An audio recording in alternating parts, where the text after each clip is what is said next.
বিএনপির স্থায়ী কমিটির সদস্য ডক্টর আব্দুল মঈন খান বলেছেন, 15 বছর সিলেবাস তৈরি করে বই ছাপিয়ে যে শিক্ষা দেয়া হয়েছে সেটি কাজে লাগেনি।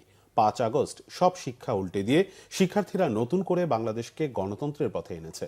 বিকেলে নরসিংদীর পলাশে আধুনিক মাল্টিপারপাস অডিটোরিয়ামে পলাশ থানা সেন্ট্রাল কলেজের নবীনবরণ অনুষ্ঠানে প্রধান অতিথির বক্তব্যে ডক্টর মঈন খান এসব কথা বলেন। তিনি বলেন, 2024-এর 5 আগস্ট ছাড়াও এর আগেও ছাত্র জনতা দেশের পাশে থেকেছে।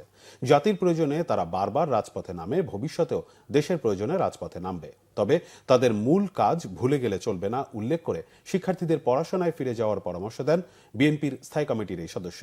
জাতির প্রয়োজনে যেভাবে রাজপথে নেমেছে সেই প্রয়োজনেই ক্লাসরুমে ফিরতে হবে তাদের।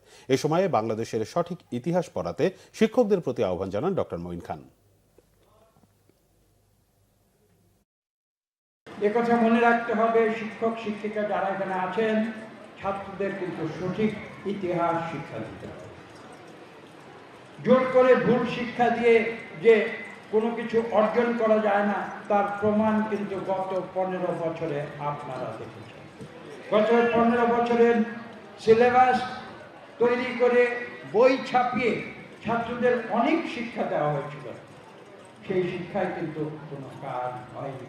সমস্ত শিক্ষা কিন্তু আমরা দেখেছি 5ই আগস্ট একদিনে উল্টে গিয়েছে। ছাত্র জনতা তারা সফলভাবে বাংলাদেশের গণতন্ত্র ফিরিয়ে আনার রাস্তা সুগম করে দিয়েছে। আমি ছাত্র সমাজকে অভিনন্দন জানাই, ছাত্র জনতাকে অভিনন্দন।